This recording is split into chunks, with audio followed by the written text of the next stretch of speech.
मूल ध्यान गुरु रूप है, मूल पूजा गुरु पाव, मूल नाम गुरु वचन है, मूल सत्य सतभाव.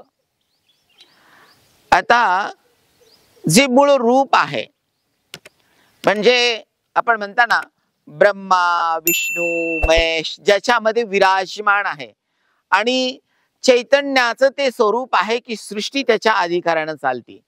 हो, तेच प्रत्यक्ष गुरुदेव आहेत.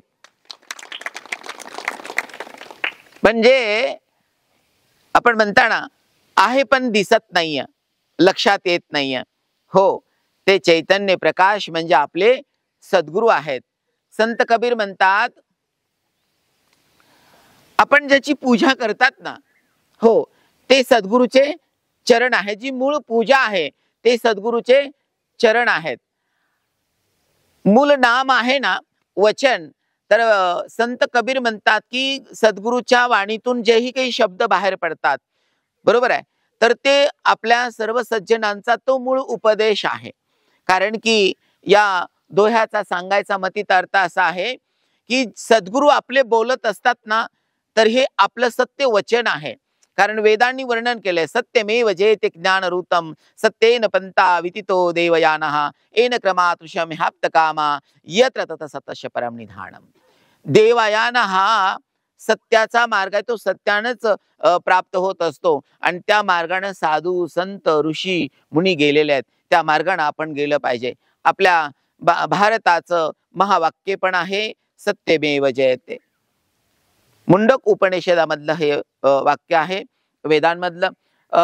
सतत सदैव सद्गुरूच्या स्वरूपाचे ध्यान केले पाहिजे आणि गुरुच्या श्रीचरण पूजा केली पाहिजे. गुरुकडून प्राप्त झालेला मंत्र म्हणजेच सत्याद्वारे नित्य स्मरण आणि ईश्वराच्या सत्य स्वरूपाचे दर्शन घेतले पाहिजे.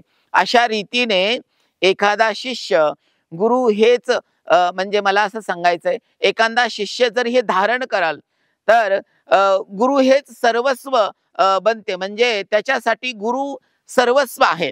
म्हणजे आई वडील साधू संतांनी वर्णन केलंय, ज्या वेळेस नामदेवाने पूर्ण चराचर भगवंत पाहिला आणि नामदेवाला असं वाटलं आता भगवंत इतका व्यापक आहे, तर भगवंताला म्हणजे म्हणजे कोणा नावानं बोलू, तर नामदेव म्हणतात तमेव माताच पिता तमेव तमेव बंधूच सखा तमेव. या श्लोकाचा मिनिंग खाली दिलेला आहे, सतत सद्गुरूच्या चरण कमलामध्ये राहणं हीच सद्गुरूची पूजा आहे. सतत सद्गुरूची वाणी श्रवण करणं हेच त्यांचा महामंत्र आहे. आणि मला असं वाटतं तुम्ही जर ह्या गोष्टी केल्या, मला असं वाटतं तुम्हाला खूप, मला एवढं जोरात सांगायची गरज पडणार नाहीये, बार बार सांगायची गरज पडणार नाही. आयुष्यामध्ये सद्गुरू एकदाच महामंत्र देत असतो. हो, आणि आयुष्यामध्ये तो शिष्य तेवढाच प्रेमानं विश्वासानं तो मंत्र धारण करतो, चिंतन पठन करतो. मला असं वाटतं हो, तेवढ्याच भावानं तो प्रत्यक्षात महात्मा बनत असतो. महात्मा म्हणजे कोण? संत तेची भगवंत, भगवंत तेची संत. कोणाला वाचता येईल? सुदर्शन महाराज उठा. मूल ध्यान गुरु रूप है, मूल पूजा गुरु पाव, मूल नाम गुरु वचन है, मूल सत्य सतभाव. सतत सदैव गुरुच्याच स्वरूपाचे ध्यान केले गेले पाहिजे आणि गुरुच्या श्रीचरणांची पूजा केली पाहिजे. गुरुकडून प्राप्त झालेला मंत्र म्हणजेच सत्य शब्दाचे नित्यस्मरण आणि ईश्वराच्या सत्य स्वरूपाचे दर्शन घेतले पाहिजे. अशा रीतीने एखाद्या शिष्यासाठी गुरु हेच सर्वस्व बनते. खूप सुंदर, खूप सुंदर, खूप सुंदर, खूप सुंदर, खूप सुंदर. मूल ध्यान गुरु रूप है, मूल पूजा गुरु पाव, मूल नाम गुरु वचन है, मूल सत्य सतभाव. म्हणजे त्या शिष्याने जर गुरुदेवाचं नामस्मरण जर श्रवण केलं आणि ते घेतलं तर त्याच्यासाठी ते मूळ रूप आहे. प्रत्यक्षात सद्गुरू ईश्वराचं रूप आहे. सद्गुरूच्या वचनाचं जर श्रवण केलं, सद्गुरूचं नामस्मरण केलं तर त्या सद्गुरूची चरणकमलाची पूजा आहे. सद्गुरूचं जर चिंतन केलं, सद्गुरूच्या वचनाची जर आपण काय म्हणू सेवा केली, अनुकरण केलं तर त्याचं नाम आहे. आणि तोच त्याच्या अंतरंगाचा सतभाव आहे. म्हणजे प्रत्यक्षात ईश्वर त्या शिष्यासाठी आपला सद्गुरू असतो. आणि असा जर एखाद्या शिष्याचा भाव असेल, असा जर एखादा शिष्य मानत असेल, तर त्याच्यासाठी तो सद्गुरू सर्वस्व आहे, असा याचा भाव आहे. खूप मी धावपळी सांगितलेला आहे, कारण मला असं वाटतं की मी जास्त एक्सप्लेन केल्यापेक्षा तुमच्याकडून मी बोलून जेव्हा घेईल याचं मला समाधान वाटेल, कारण की हा माझा अभ्यास आहे. हो, आणि हा माझा अभ्यास मी जेव्हा केला आणि जेव्हा मला त्या सतभावाचं, त्या गुरु मूळ रूपाचं किंवा गुरुवचनाचं ज्या वेळेस मला थोडा भाव माझ्या अंतरंगामध्ये तो मला भावला आणि मला असं वाटतं की मला जर एवढा आनंद होत असेल तर माझ्या लेकरांना मी का सांगू नाही आहे, माझ्या परिवाराला मी का सांगू नाही आहे. तर माझा स्वतःचा अनुभव चिंतनातला आपल्यासमोर मी बोलत आहे, एक्सप्लेन करत आहे. संत कबीराचं सांगणं एवढंच आहे, तुम्ही ध्यान लावलं आणि त्या सद्गुरूची एकदा ध्यानाद्वारे ती प्रतिमा तुम्ही पाहिली की तेच सद्गुरूचं रूप आहे, तेच देवाचं रूप आहे.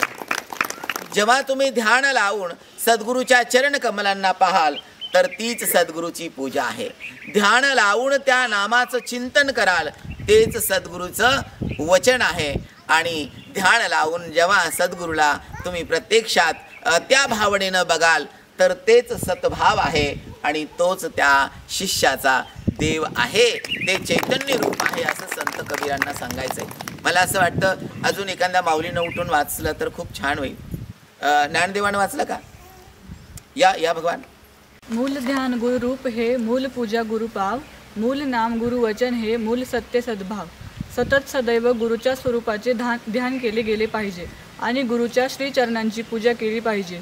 गुरुकडून प्राप्त झालेला मंत्र म्हणजेच सत्य शब्दाचे नित्य स्मरण आणि ईश्वराच्या सत्य रूपाचे दर्शन घेतले पाहिजे. अशा रीतीने एखाद्या शिष्यासाठी गुरु हेच सर्वस्व बनते. वाव, क्या बात है. Good good good good good good.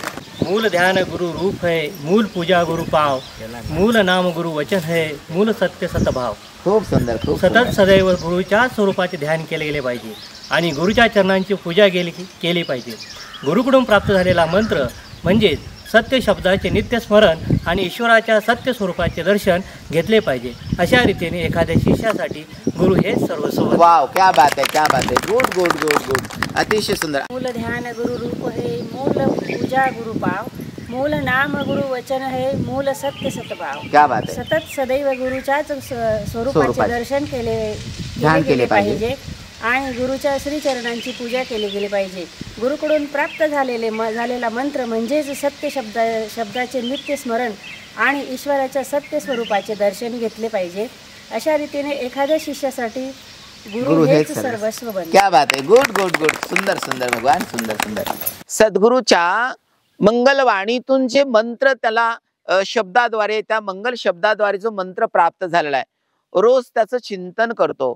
रोज सद्गुरूच्या म्हणजे सद्गुरूचं जो ध्यान करत असताना जेव्हा सद्गुरूच्या त्या स्वरूपाला पाहतो तेच त्या सद्गुरूचं पूजन आहे, त्या सद्गुरूचे चरण आहेत.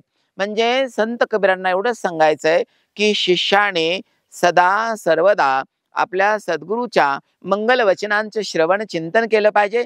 आपल्या सद्गुरूच्या मूळ स्वरूपाचं ध्यान केलं पाहिजे. आपल्या सद्गुरूनं जो मंत्र दिलाय त्याचं चिंतन त्याला घडलं पाहिजे. आणि तो सद्भाव जेव्हा